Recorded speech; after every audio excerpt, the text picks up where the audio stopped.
And welcome to the February 14th St. Valentine's Day meeting of the Planning Commission in Northampton Township. I'd like to rise for the Pledge of Allegiance, moment of silence for our armed forces and also for our deceased colleague, Ed Engel. I pledge allegiance to the flag of the United States of America and to the republic for which it stands, one nation, under God, indivisible, with liberty and justice for all.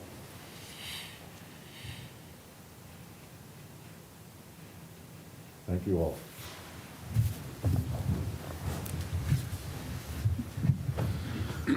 So tonight at the top of our agenda is the reorganization of our new chair, vice chair, and secretary for our 2023 year. But before we get started, I just wanted to take a moment. I mentioned Ed Engel's name, and our supervisors honored him and his family at their meeting the week before last.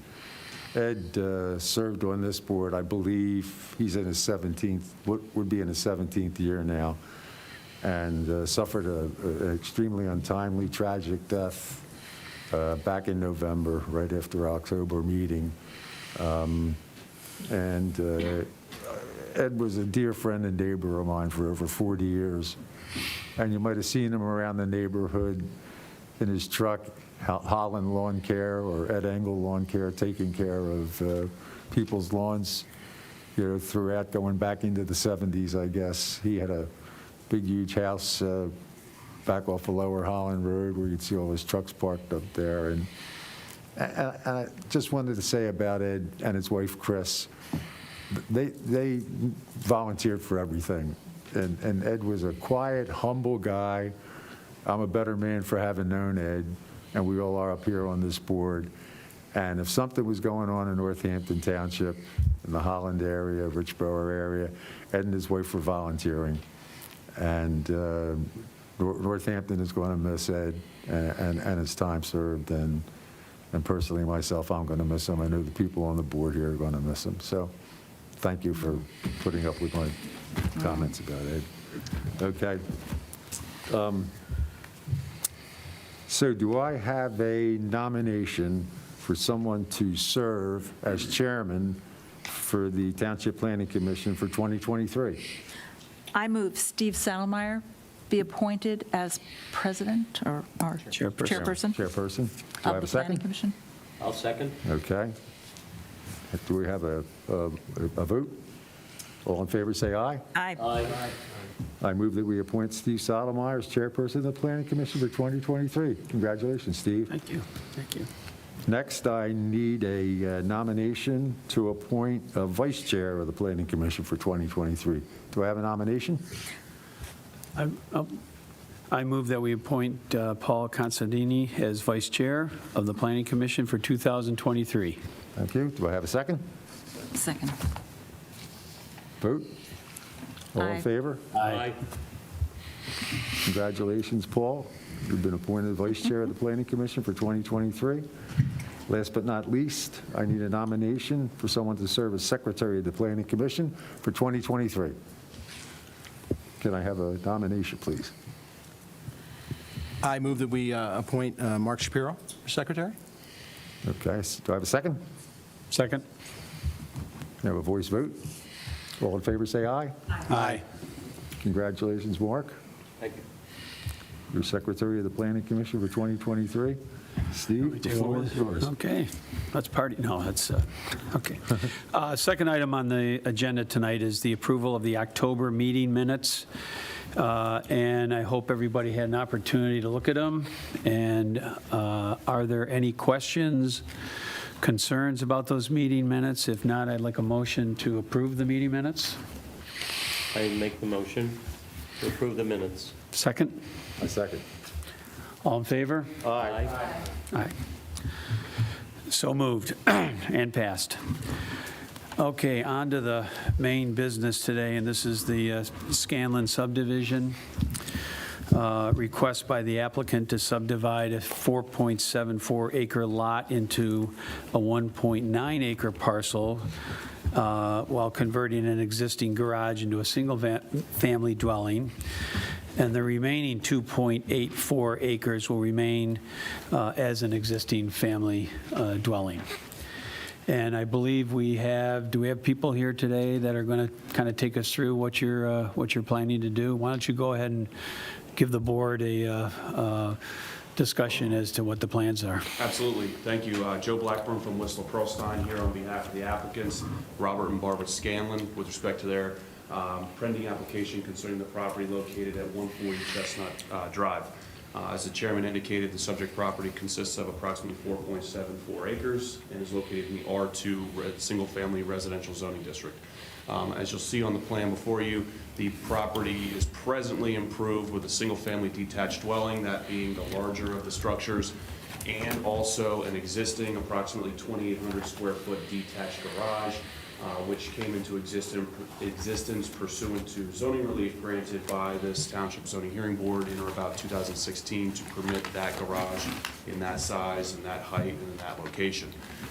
Applicant tonight is simply proposing to subdivide the property into 2 lots, again, as the chairman previewed, one of which would consist of 2.84 acres and would house the existing single-family detached dwelling and be serviced by the existing driveway extending from Chestnut Drive, and Lot 1 consisting of approximately 1.9 acres and being comprised of principally the former detached garage, which would be converted to a single-family detached dwelling. The intent and design is for Mr. and Mrs. Scanlon to relocate and move into the converted garage structure while their children, one of their daughters and her family, take over the existing single-family dwelling. I'm pleased to say that both lots would be entirely conforming with respect to all impervious, setback, building coverage, and all other zoning criteria. And moreover, the conversion of the garage to a principal dwelling structure would obviate the need for any of the items of relief that were granted in 2016. So it's not as if we were granted relief pursuant to the understanding that this was going to be a garage and are now relying upon that relief to convert it to a single-family dwelling. The relief goes away, none of which is needed in order to convert this to a single-family dwelling. Both lots would be serviced by public water and public sewer, whereas they are currently serviced by well water, although public sewer, so that's certainly a marked improvement.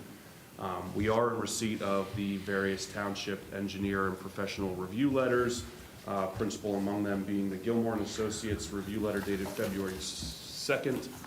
I'm sorry. No? Oh. And the Pannoni review letter dated January 17th. Pleased to report that all the items contained therein will comply, with the exception of the enumerated waivers, which are set forth in a separate standalone letter, as well as being enumerated in the Gilmore review letter. By and large, they are to accommodate, one, to permit rather the lack of a construction of a sidewalk, which I think is very much in keeping with the intent and spirit of the neighborhood. There's no existing sidewalk. Same thing with streetlights, so as to not install streetlights or requiring a corresponding lighting plan. Again, no streetlights exist in this vicinity. And then to permit a 12-foot driveway for the proposed dwelling, whereas 20 would be required. Given its length, a 20-foot driveway would require a significant amount of impervious. And in order to provide for emergency services, we're kind of bulbing out, if you will, at the top, so as to not prevent or cause any issue with EMS reaching the rear of the property. And lastly, in order to accommodate some existing vegetation along Chestnut Drive in satisfaction of the street tree requirements. It's not depicted on this plan, but there is another plan I believe we submitted that shows some pretty extensive and mature existing foliage along Chestnut Drive, which we're looking to take advantage of. Certainly not looking to hinder the continued viability of that by unnecessarily putting additional trees that would stress those trees. So we are not seeking a waiver or any relief to reduce the amount of street trees, but simply the location of them so as to not conflict with that existing foliage. I am joined by Tom Borghetti from Holmes Cunningham, the project engineer, and can make either Tom or myself available for any questions that the commission may have. Thank you. Question for our consultants. Any issues that you came across during the review letters that has any concern at all, or you feel comfortable that everything is going to be complied with as required. None here. No issues? I'll go down here, too. No? Okay. There was some discussion about the sidewalk waiver and then fee in lieu of. Obviously, the supervisors have the authority and responsibility to work that out with you, but I assume that that's on your radar somewhere. It is absolutely, yes. Okay. And we're obviously aware of the practice in Northampton. Yep, okay. Any members have any questions that they want to raise at this point? Anything that, no? Okay. Do I have a motion to approve the subdivision? I move that we recommend to the Board of Supervisors approval of the Scanlon subdivision preliminary/final plan of subdivision and land development SLD 22-8, subject to compliance with the Gilmore Associates review letter dated February 2nd, 2023, the Pannoni Associates review letter dated January 17, 2023, and the McMahon Associates review letter dated January 30th, 2023. It is also recommended that the requested waivers be granted. Do we have any comments? Do we have a vote? All in favor, say aye. Aye. Aye. Great. Passes. Thank you very much. Yep. And I share the sentiments of Mr. Arnold. Yeah. You knew Ed? Yes, through Addisville Reform. Okay, yeah. He's a- Thank you. Thank you. Good night. I move that we adjourn the meeting. So moved. Let's go.